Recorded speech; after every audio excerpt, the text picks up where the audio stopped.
live across to the Delhi Assembly. मदद मिलेगी। CAG एक संवैधानिक संस्था है जो जवाबदेही है, पारदर्शिता और सुशासन को बढ़ावा देती है। इसे संवैधानिक प्रहरी भी कहा जाता है और इसकी कार्यप्रणाली को माननीय सर्वोच्च न्यायालय ने संविधान की मूल संरचना कहा है। सीएजी जनता, विधायिका और कार्यपालिका को यह स्वतंत्र और विश्वसनीय आश्वासन देती है कि सार्वजनिक धन एकत्रित किया जा रहा है और उसका प्रभावी ढंग से कुशलता पूर्वक उपयोग किया जा रहा है। यह आश्चर्यजनक तथ्य है कि वर्ष 17-18 के बाद से 2017-18 से सीएजी की रिपोर्ट को सदन पटल पर प्रस्तुत नहीं किया गया है। इस संबंध में विपक्ष के तत्कालीन नेता अर्थात उस समय मैं विपक्ष का नेता था के नेतृत्व में तत्कालीन विपक्षी विधायकों ने, जो इस सदन के सदस्य भी हैं, उसमें से 5 सदस्य हैं, ने सीएजी रिपोर्ट को सदन में प्रस्तुत करने के लिए माननीय राष्ट्रपति, तत्कालीन विधानसभा अध्यक्ष, तत्कालीन मुख्यमंत्री, वित्त मंत्री और मुख्य सचिव से अनुरोध किया था। राज्य की वित्तीय हालत के बारे में जानकारी प्राप्त करने के लिए बहुत जरूरी था। मैं इस बात से बहुत पीड़ित हूं कि सीएजी रिपोर्ट को दबा दिया गया और पिछली सरकार ने इस रिपोर्ट को सदन में प्रस्तुत न करके संवैधानिक प्रावधानों का जानबूझकर उल्लंघन किया। इस संबंध में मैं सदस्यों का ध्यान माननीय उच्च न्यायालय द्वारा रिट याचिका संख्या 1821/2024 में दिनांक 24 जनवरी 2025 को दिए गए अपने फैसले में की गई टिप्पणी की तरफ आकर्षित करना चाहता हूं। साथियों, ये जो सीएजी की रिपोर्ट आज प्रस्तुत की जा रही है, वास्तविकता में एक भ्रांति फैलाई गई जिसको मैं सदन के समक्ष स्पष्ट करना चाहता हूं कि रिपोर्ट स्पीकर को दे दी गई है, लेकिन हाई कोर्ट ने जो टिप्पणियां की है इस पूरे मामले में, उससे आपको स्पष्ट हो जाएगा कि सीएजी की रिपोर्ट को किस तरह से दबाया गया। हाई कोर्ट के फैसले में कहा गया 39 para 39 it would be supervised of the constitutional mandate to withhold these reports from the legislature for an inordinately long period after the same have been forwarded by the CAG to the concerned government। मैं इसका अनुवादित पक्ष पढ़ रहा हूं। इन रिपोर्टों को CAG द्वारा संबंधित सरकार को भेजे जाने के बाद इन्हें विधायिका से अर्थात सदन से सदस्यों से बहुत लंबे समय तक रोके रखना संवैधानिक जनादेश के विरुद्ध होगा। यह हाई कोर्ट की टिप्पणी है। दूसरा, it is quite evident 41 para high court के फैसले का, it is quite evident that most of these CAG reports were kept pending with the respondent number 1 Delhi government, respondent number 2 chief minister for an inordinately long period of time.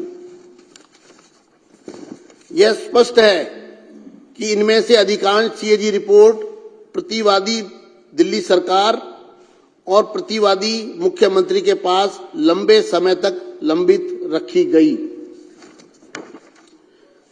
Para 43 it is also evident that the concerned respondent government of NCT was remiss in forwarding the concerned CAG reports to the LG as mandated under Article 151(2) of the Constitution of India. Even after this aspect was staunchly agitated by filing writ petition bearing number WP 15341/2024। Court ने कहा, यह भी स्पष्ट है कि संबंधित प्रतिवादी दिल्ली सरकार ने भारत के संविधान के अनुच्छेद 151(2) के तहत उपराज्यपाल को संबंधित सीएजी रिपोर्ट अग्रेषित करने में लापरवाही बरती, जब जानबूझकर उसको रोके रखा, जबकि इस पहलू को रिट याचिका दायर करके जोरदार तरीके से उठाया गया था। अर्थात संविधान की अनुच्छेद 151(2) का खुला उल्लंघन हुआ और उस अनुच्छेद के अनुसार सरकार को यह रिपोर्ट एलजी के पास समय रहते भेजनी थी, लेकिन जानबूझकर सरकार ने रिपोर्ट को अपने पास दबाए रखा। ये हाई कोर्ट ने, ये जब आप लोग चर्चा में भाग लें तो आपको तथ्य आपके समक्ष होने चाहिए। Para 45, even thereafter the respondent government of Delhi did not act with alacrity in the matter.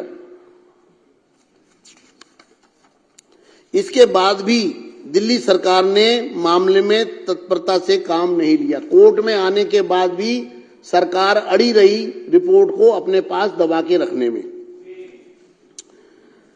46, ये हाई कोर्ट की टिप्पणियां पढ़ रहा हूं जो किस प्रकार से संवैधानिक शक्तियों का उल्लंघन हुआ है, किस तरह से रिपोर्ट को छुपाया गया है। 46, it is quite evident there has been an inordinate delay on the part of the respondent government of Delhi in taking requisite steps for laying the CAG reports before the Legislative Assembly. The sequence of events and the timeliness reveal a disdainful disregard by the government of Delhi of its constitutional obligation.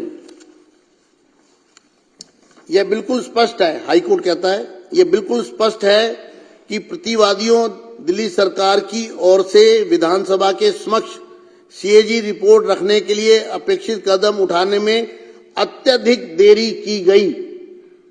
घटनाओं का क्रम और समयबद्धता प्रतिवादियों राष्ट्रीय राजधानी क्षेत्र दिल्ली सरकार द्वारा अपने संवैधानिक दायित्वों के प्रति तिरस्कारपूर्ण उपेक्षा को दर्शाते हैं। अर्थात दिल्ली सरकार ने संवैधानिक दायित्वों का तिरस्कार किया, ये हाई कोर्ट की टिप्पणी में कहा गया रिपोर्ट को पेश ना करके। ये माननीय, these are the words of the Honorable High Court. These are very critical and strong observations. In para 49, the Honorable Court has said, it is directed that once the Legislative Assembly is constituted and summoned, pursuant to the upcoming elections, requisite steps shall be taken by the respondent, Government of Delhi, inter alia under Rule 24, 27 and 289 of the Rules of Procedure for the purpose of laying the CAG reports as expeditiously as possible. यह माननीय उच्च न्यायालय के शब्द है। यह बहुत ही गंभीर और कड़ी टिप्पणी है। इसके अलावा पैरा 49 में माननीय न्यायालय ने कहा है, यह निर्देश दिया जाता है कि आगामी चुनावों के बाद जैसे ही विधानसभा का गठन होता है और सदन को आहूत किया जाता है, दिल्ली सरकार द्वारा अन्य बातों के साथ साथ प्रक्रिया नियमों के नियम 24, 27 और 289 के तहत सीएजी रिपोर्ट को यथाशीघ्र सदन के पटल पर रखने के लिए आवश्यक कदम उठाए जाएं। अतः यह बहुत ही खुशी की बात है कि नई सरकार द्वारा माननीय उच्च न्यायालय के निर्देश के मद्देनजर और अपनी जिम्मेदारी को समझते हुए दिल्ली की जनता के प्रति पहले ही सत्र में पहले ही दिन आज सीएजी रिपोर्ट को सदन पटल पर प्रस्तुत किया जा रहा है। मुझे उम्मीद है कि सीएजी रिपोर्ट में दिए गए निष्कर्षों और सार्थक सकारात्मक विचार विमर्श करेंगे।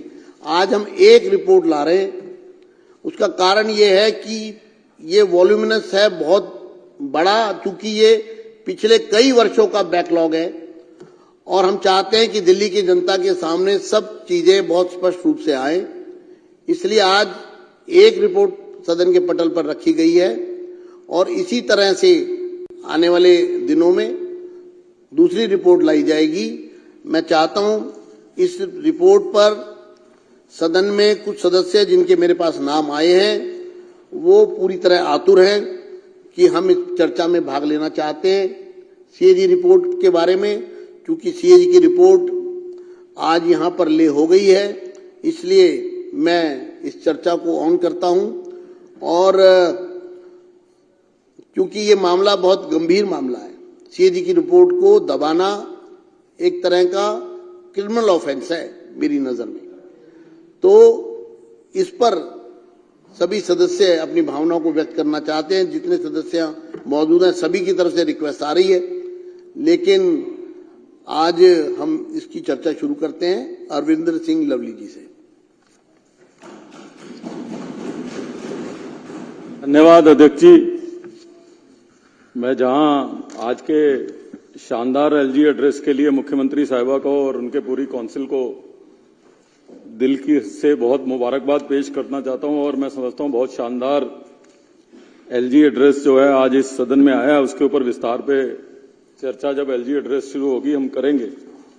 अध्यक्ष जी, मैं आपकी पीड़ा समझ सकता हूं और निश्चित रूप से बहुत दुर्भाग्यपूर्ण है और इससे बड़ा लोकतंत्र का बाबा साहब के जो ठेकेदार बन रहे हैं, बाबा साहब के सपनों को चकनाचूर करने का कोई काम नहीं हो सकता कि आपको 15 मिनट ये समझाने में लगा है, आपको ये बोलना पड़ रहा है कि सीएजी की रिपोर्ट जो है हम रख रहे हैं जैसे हम बहुत बड़ा काम कर रहे हैं। ये संविधान की प्रक्रिया है, जिस परिकल्पना, जिस लोकतंत्र की परिकल्पना बाबा साहब ने करी थी, जब संविधान को फ्रेम किया गया था तो उसमें एक नेचुरल कोर्स में है कि कोई भी सरकार की मर्जी नहीं है कि वो सीएजी की रिपोर्ट रखे या ना रखे, मैंडेटरी है। ये विधानसभा बनी इसलिए, और इस विधानसभा का अपमान हो जिस सदन के अंदर हिंदुस्तान की पार्लियामेंट चली हो, उस पार्लियामेंट वाले सदन में दिल्ली की विधानसभा चल रही है। हम लोग सब जो है सौभाग्यशाली हैं और उस विधानसभा में आप 2017 में कह रहे हो, लेकिन आप उसका इस बात पे समझिए कि 2015 में इनकी सरकार बनी, यानी कि इनकी सरकार बनने के बाद इन्होंने सुनिश्चित किया कि एक भी सीएजी रिपोर्ट इनके सरकार के कार्य करने की जो है इस सदन में ना है। इससे बड़ा दुर्भाग्य, इससे बड़ा जो है